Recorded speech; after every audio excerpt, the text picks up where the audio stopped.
देवभूमि में उत्तराखंड में रहने वाला सभी बुजुर्गों बड़ों युवाओं तक मेरे चरण स्पर्श प्रणाम। और ये से भेर की संस्कृति में भी रहने वाला तो मेरे सादर सादर प्रणाम।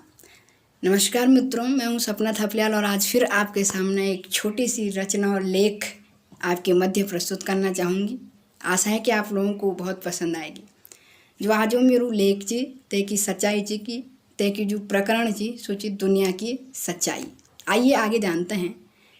आज आप लोगों के लिए एक ऐसी सच्चाई लाई हूँ जो कलयुग में व्याप्त है। एक ऐसे बेटे की कहानी जो पेशे से कवि है और अपने पिता के गुजरने के बाद अपनी बूढ़ी माँ को घर से निकाल दिया। और वर्तमान समय में ये तो आम घटना है ना। अच्छा, एक चीज़ जानिए इस डायरी से, जो कहते नहीं कुछ भी अपनी जुबान से और बेहतर लिखते हैं अपनी कलम से, वो और कोई नहीं, दुनिया उसे कवि कहती है। एक व्यक्ति ऐसे ही लिखते लिखते रुक गया। जब पूछा कलम ने, अरे रुक क्यों गया? दरअसल वह लिख रहा था माँ के बारे में।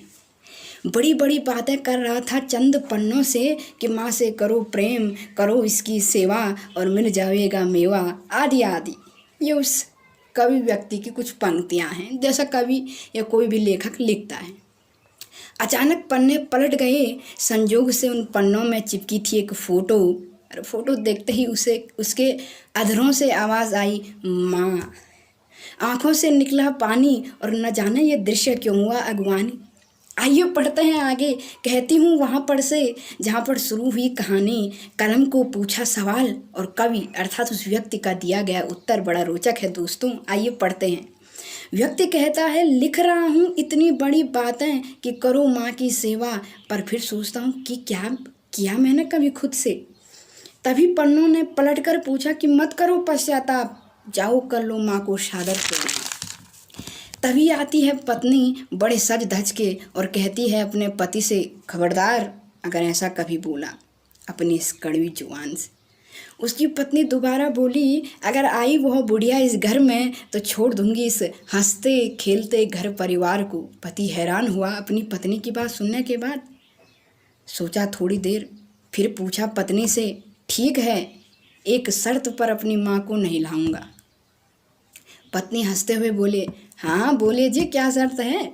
अगर तू भी कभी न जाए मायके और नहीं मिले अपने माँ बाप से तो मैं तेरी बात मानूंगा बड़ी ईमानदारी से। पत्नी बोली, दिमाग खराब हो गया तुम्हारा? अरे एक बेटा कभी भूल सकते हैं अपने बचपन का ठिकाना?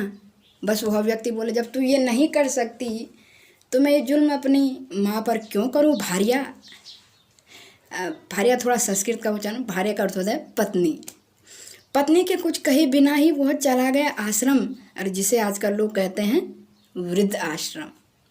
आता देख अपने बेटे को वह बुढ़िया हुई पानी पानी, आँखों को ताड़ा, सोचा कहीं बुढ़ापे में फूट तो नहीं गई भाई। चरणों में पड़ा बेटा, माँ ने लगाया गले, और ये क्या मेरे दोस्तों, माँ ने प्राण ही त्याग दिए अपने। बेटा बहुत रोया गिड़गिड़ाया, पर अब क्या करता वो जिसकी एक झलक देखने के लिए तड़प रही थी माँ। आज वही इस कदर दिखा कि माँ उसे छोड़कर हमेशा के लिए चले गई। तभी आए दूसरे वृद्धजन जो भी रहते थे वहीं। उन्होंने कहा, बेटा यही तो इस दुनिया की सच्चाई है। जब रहते हैं पास माता पिता तब रोटी देने के लिए उन्हें तड़पाते हैं, और जब छोड़ देते हैं वो इस संसार को तब फोटो को 56 भोग चढ़ाते हैं, है ना। आजकल दुनिया यही सच्चाई हुई भाई। माँ तय प्रेम ना, एक रोटी देने के लिए वृद्धाश्रम में भेजा जा रहा है। हाँ मुझे पता है लिखना बोलना बहुत सरल बात है, लेकिन मेरी इस छोटी सी कविता के माध्यम से केवल बेटों को ही दोष नहीं देना है कि वो अपने माता को वृद्धाश्रम डालें। उन बेटों को बोलने वाली उनकी पत्नियों पर मेरा सादर जोर कि भाई जैसे उनकी माँ है वैसे उनके पतियों की भी तो माँ है, बेटा भी तो माँ का है और बेटी भी माँ के समान समझिए। वृद्धाश्रम उनके लिए है जिनकी कोई संतानें नहीं है। ध्यान रखिएगा, वृद्धाश्रम में वे लोग रहते हैं जिनकी संतानें नहीं होती हैं, और जिनकी संतानें होकर भी वो अपने माता पिता को वृद्धाश्रम में डाल रहे हैं, तो इससे बड़ा अभिशाप कोई नहीं हो सकता है। लोग कह रहे हैं कलयुग आ रहा है, कलयुग आ रहा है। मैं आपको बता दूं, माँ पिता की सेवा कीजिएगा, कलयुग तुरंत समाप्त हो जाएगा, क्योंकि बद्रीनाथ, केदारनाथ, गंगोत्री, यमुनोत्री, उत्तराखंड के किसी भी जगहों अगर आप हाथ जोड़ने जा रहे हैं या नहीं गए, सोच रहे हैं मैं इस साल बद्रीनाथ जाऊंगा, आपका बद्रीनाथ आपके माता पिता के चरणों में है।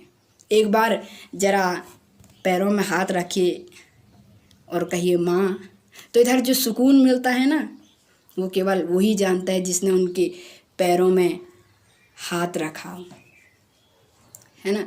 कविताएं बनाना, लेख लिखना, इसका उद्देश्य बस यही है कि ये हर उस बेटे तक पहुँचे, हर उस बेटी तक पहुँचे जिसको अपनी माँ से प्रेम नहीं है। बहुत बहुत धन्यवाद।